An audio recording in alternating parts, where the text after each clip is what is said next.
there's blood in the water, y'all, and it's not ours. In fact, they're chumming the water with AI data centers, with flock cameras, with a tanking economy, with an endless war in Iran.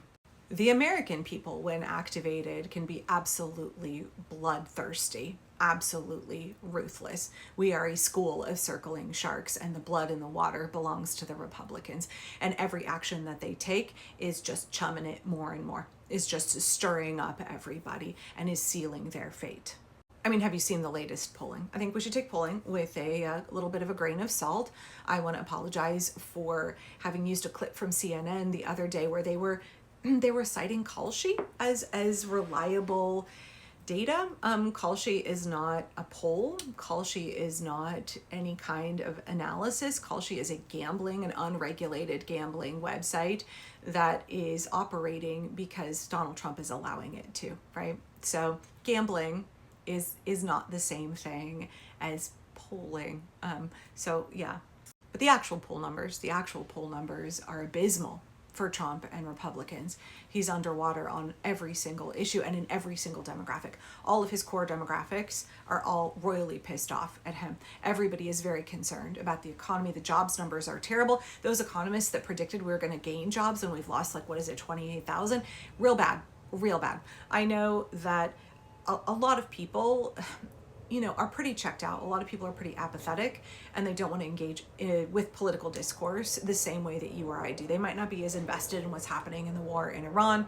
They might not be as invested in what's happening with Todd Blanche's confirmation, but they are able to look at their piggy banks, at their bank accounts, and see that those numbers are dwindling. They are able to go to the grocery store and say, I have to put this back on the shelf. I can no longer afford this item or that item.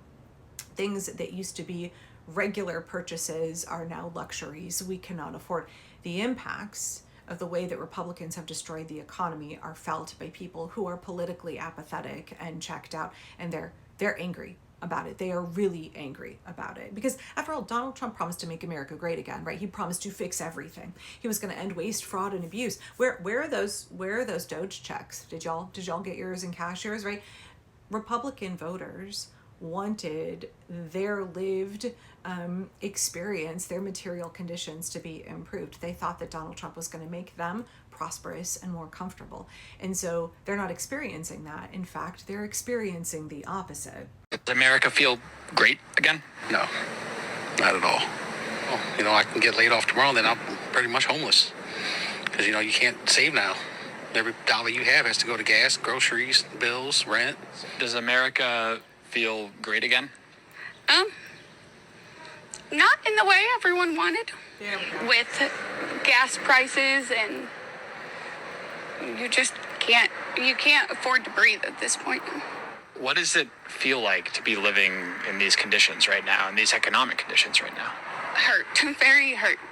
I try to do, sorry, I cried. I try to do a lot for my kids, and I can't do much. It's hard, especially as a father, because you ain't got that extra cash to go and spoil your kids.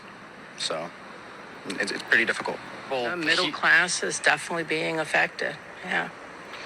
Low class might as well, crawl in a hole because they can't afford anything. Drill, baby, drill just didn't go, I don't think. You still can't beat inflation, no matter what. Well, it seems we never catch up, no matter what. So first off, I just want to say, in watching that I hope that we are all well beyond FAFO content this late into 2026. Because when we look at what Donald Trump and the Republicans have done to destroy the American economy, to destroy our way of life, to render as much of the government non-functional as possible, massive cuts to SNAP and Medicaid are now rolling out thanks to Republicans and their big, beautiful bill. It is children who are harmed the most. Listening to those Trump voter parents, they love their kids. They have compassion for their kids. They want good things for their kids. Every American wants good things for their kids. And no child in this country voted for Donald Trump. No child deserves to be suffering the way that American children are suffering right now. I also want to say something here that may get people's hackles up, and just bear with me. Every time I mention it, people get real mad. Listen with an open mind. If we are working class people and we say that we have solidarity with other working class people. If we are working for the liberation of all of us from the oligarchy, from the Epstein class, then what does it mean to have solidarity with other working class people who are being harmed by our shared oppressor, the Epstein class, but they are currently either apathetic toward or supported or still support their oppressor, folks who are hoodwinked, indoctrinated, their racism and homophobia and transphobia and misogyny are weaponized by the Epstein class to get working class people to support their own oppression. What does it look like to have solidarity with those folks? What does it look like to work for our collective liberation? It's not super comfortable to think about, is it? It's not super comfortable. Doesn't mean that you support what they're doing. It doesn't mean that you have to like what they're doing. It doesn't mean that you can't criticize them. But please understand that every working class Trump voter who is living paycheck to paycheck, who is struggling so hard right now, that they have the same oppressor that we do. They are being harmed by the same systems that are harming all of us. It's just that they have been convinced to support those systems. And so if we want us to get free, we also have to work to get them free as well. Maybe check in with yourself if that doesn't feel good, if that feels really uncomfortable, because I don't like it. I don't like thinking about that. The reason that I'm bringing it up is because it makes me so viscerally uncomfortable to have to face that truth.